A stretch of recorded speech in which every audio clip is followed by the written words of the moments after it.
C'est l'heure du Journal de l'Afrique. Soyez les bienvenus sur France 24. À la une ce soir, l'ouverture d'une enquête par la justice guinéenne pour déterminer les causes de la mort du jeune homme tué par balle la semaine dernière. Un décès lors d'affrontements entre protestataires et forces de l'ordre en marge d'une manifestation contre la hausse des prix du carburant. Nous serons à Conakry dans ce journal. 6 responsables de l'opposition tchadiens condamnés à 1 an de prison avec sursis pour trouble à l'ordre public. Ils avaient été poursuivis après une manifestation contre la France qui avait dégénéré. Leur avocat dénonce un procès expéditif. Nous serons à N'Djamena dans un instant. Et puis ce soir, nous recevons El Malik Ndiaye, porte-parole du PASTEF, parti de l'opposant sénégalais Ousmane Sonko.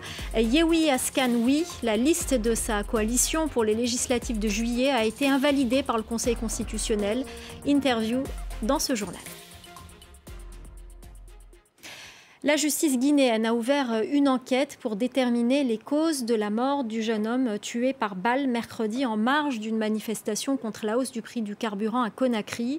Une marche prévue ce lundi en hommage à la victime à l'appel du Front national pour la défense de la Constitution a été reportée. Les explications de notre correspondant à Conakry, Malik Diakité.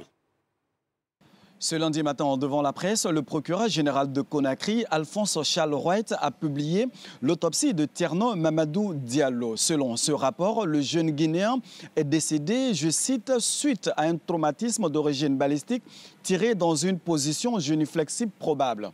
Le procureur général a aussi indiqué que des témoins de l'assassinat de ce jeune de 19 ans ont déjà été identifiés. Il a par ailleurs mis en garde contre, je cite, toute récupération politique de ces funérailles.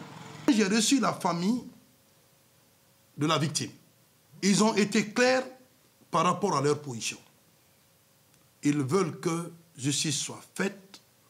L'on ne peut pas, en lieu et place de la famille, procéder à une récupération politique ou sociale de quoi que ce soit.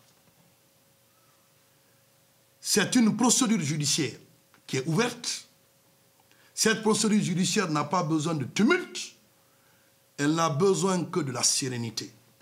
Thierno Mamadou Diallo, un élève de 19 ans, pourrait être le premier mort enregistré lors des mouvements de contestation depuis l'arrivée des militaires au pouvoir. Le vice-président nigérian s'est rendu sur les lieux du drame survenu dimanche. Des hommes armés ont attaqué une église catholique en pleine messe. Au moins 21 personnes ont été tuées et une quarantaine de blessés, dont des enfants. Ce massacre perpétré dans le sud-ouest du Nigeria a suscité l'effroi dans le pays. Au Tchad, 6 responsables de l'opposition ont été condamnés à 1 an de prison avec sursis pour, entre autres, troubles à l'ordre public. Ils avaient été poursuivis après une manifestation émaillée d'incidents le 14 mai dernier contre la France. Leurs avocats, qui ont boycotté le procès, dénoncent une justice expéditive malgré une condamnation inférieure aux réquisitions. Les précisions de notre correspondant à N'Djamena, Mamadou Djimtebaye. Le juge les reconnaît coupables du saccage des stations-service du groupe Total. Une source locale nous rapporte que dans la salle où les parents des condamnés étaient venus en nombre, c'était un grand ouf de soulagement à l'annonce du verdict. Selon leurs avocats, ils vont faire appel pour demander la relaxe simple. Un sentiment simplement de désolation. C'est un procès de la honte et c'est même un attentat à la liberté d'expression, à la liberté d'opinion, aux droits fondamentaux, à la liberté de marche et tout. Les 6 condamnés ont pris part le 14 mai dernier à une marche contre la politique française au Tchad. La France qu'ils accusent de soutenir le régime en place. La marche autorisée par les autorités avait débordé, occasionnant des scènes de casse et de vandalisme sur des intérêts économiques français. Cette condamnation en Algérie, Saïd Bouteflika, le frère cadet de l'ex-président Abdelaziz Bouteflika, déjà en détention pour des poursuites dans d'autres affaires, a été condamné ce lundi à 8 ans de prison ferme pour des faits de corruption. Son co-accusé, l'ancien patron des patrons Ali Haddad, également condamné dans plusieurs affaires, a lui écopé de 4 ans de prison ferme. En Tunisie, les magistrats ont entamé une grève d'une semaine renouvelable, une grève visiblement suivie, observée à l'appel des principaux syndicats professionnels des magistrats pour protester contre le limogeage jeudi par le président Kais Saied de 57 juges accusés entre autres de corruption et d'entrave à la justice. On part à présent au Sénégal, où le rejet de la liste des titulaires de la coalition d'opposition Yewwi Askan Wi sème le trouble à moins de 2 mois des élections législatives. Le Conseil constitutionnel a également invalidé la liste des suppléants de la majorité présidentielle, Benno Bokk Yakaar. Ce soir, nous donnons la parole à El Malick Ndiaye, secrétaire national de la communication du PASTEF, le parti de l'opposant Ousmane Sonko. Bonsoir, merci d'être avec nous. Bonsoir, merci pour l'invitation. Alors on va d'abord parler de l'actualité. Votre liste a été invalidée, elle a été considérée comme pour non-conformité en fait. Quelle est votre réaction à cette invalidation du Conseil constitutionnel? Une réaction de désolation. Nous notons qu'au Sénégal, aujourd'hui, on nous a sorti un nouveau type de droit qui cherchait à écarter, vaille que vaille, la coalition de l'opposition, on peut dire même la majorité de l'opposition, la coalition Yewwi Askan Wi, qui aujourd'hui a raflé pas mal de villes lors des élections locales et on se rend compte qu'ils veulent l'éliminer afin qu'il ne participe pas aux législatives prochaines.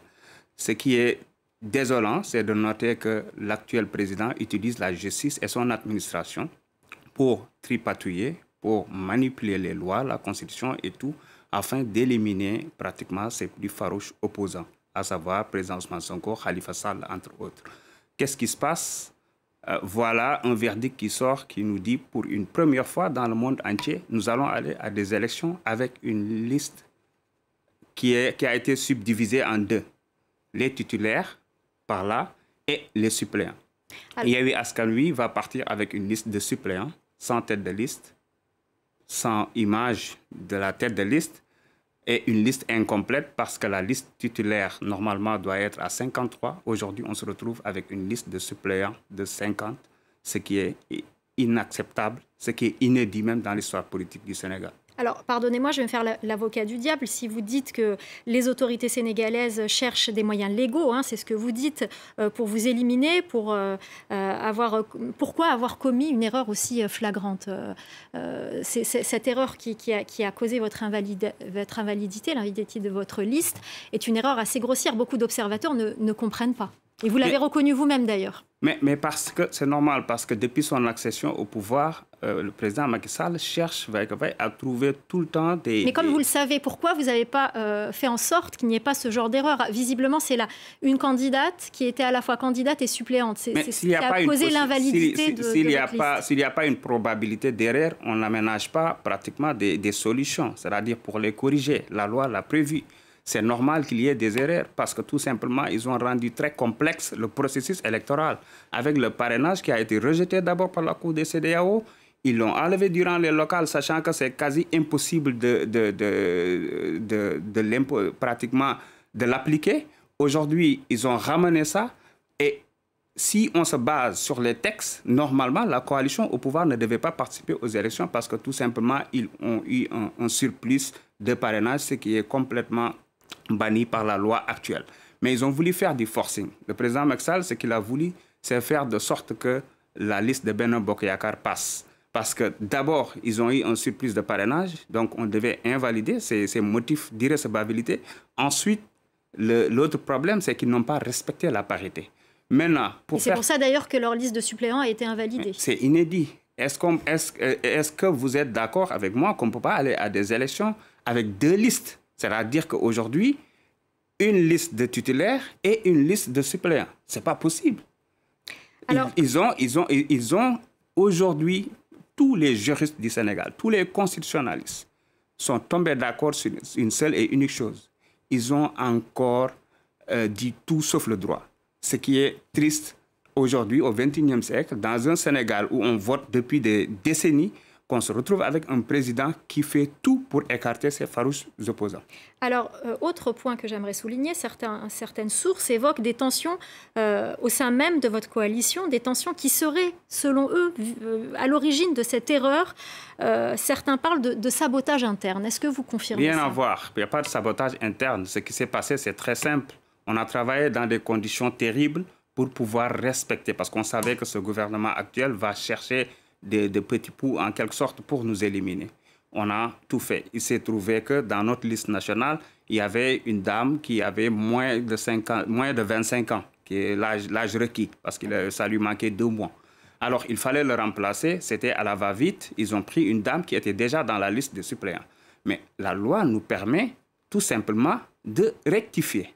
Ils nous ont refusé cette rectification-là.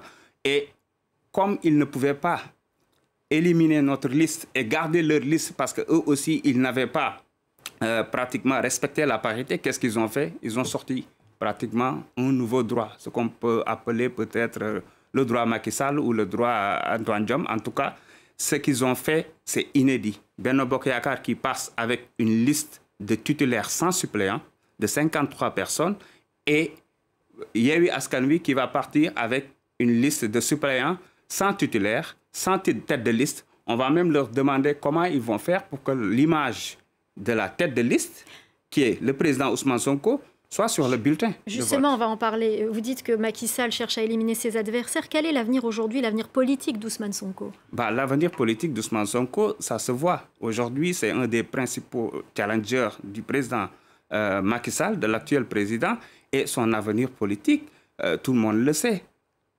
Son cote de popularité grimpe encore.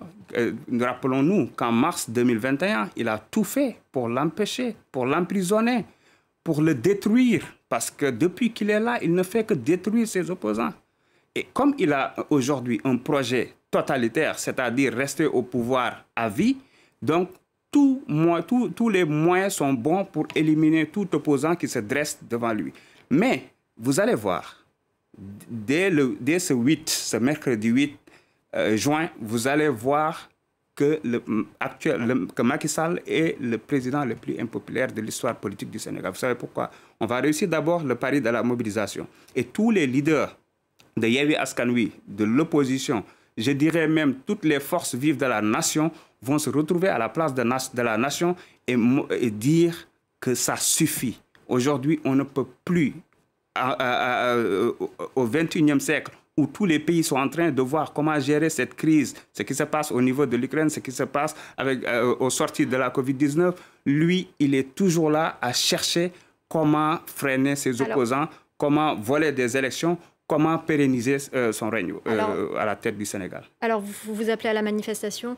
On suivra évidemment cette manifestation avec nos correspondants à Dakar et on écoutera demain un ministre qui s'exprimera, ou non, le ministre de la Pêche, voilà, qui s'exprimera, qui répondra donc à votre intervention. Merci beaucoup, El Malik Ndiaye, d'avoir répondu à nos questions dans le Journal de l'Afrique. Je vous remercie. Et on termine cette édition par des sonorités gnawi, cet art musical d'Afrique du Nord, inscrit depuis 2019 au patrimoine culturel immatériel de l'UNESCO. Et pour cela, nous allons à Essaouira, au Maroc, où se tient en ce moment son célèbre festival de musique du monde, un événement qui se déplacera dans plusieurs villes marocaines. Reportage de notre correspondant Jean-Marie Lemaire. Le festival Gnawa fête ses 25 ans d'existence et le coup d'envoi est donné par l'incontournable parade Gnawi au cœur de la cité des Alizés. Cette année, et pour la première fois, le Gnawa Festival Tour sera itinérant et se produira dans 4 villes du royaume. On a été obligé un peu pour des raisons sanitaires de dispatcher le festival. Ce sera une programmation différente, bien sûr. Chaque ville aura sa programmation et ses fusions et ses gnawa.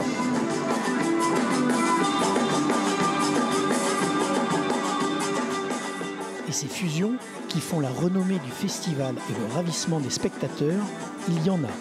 Et il y en aura toutes plus envoûtantes les unes que les autres.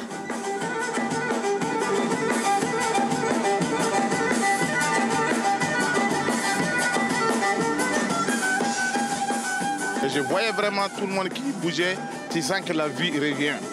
C'est ça en fait, la vie revient. Parce que la musique c'est la vie.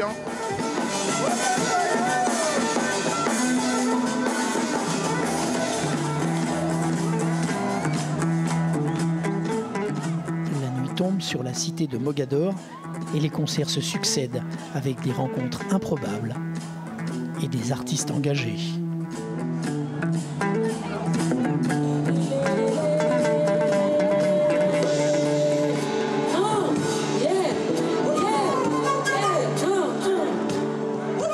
moi, je suis là pour défendre les femmes en général. Ça fait partie de mon carrière, ça fait partie de mon but, ça fait partie de ce que je travaille.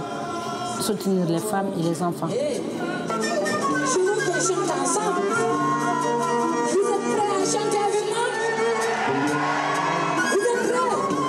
Marrakech sera la prochaine étape pour le Gnawa Festival Tour.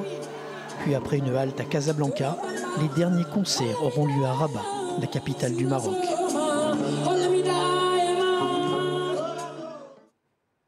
Voilà, c'est la fin du Journal de l'Afrique. Restez avec nous, l'info continue sur France 24.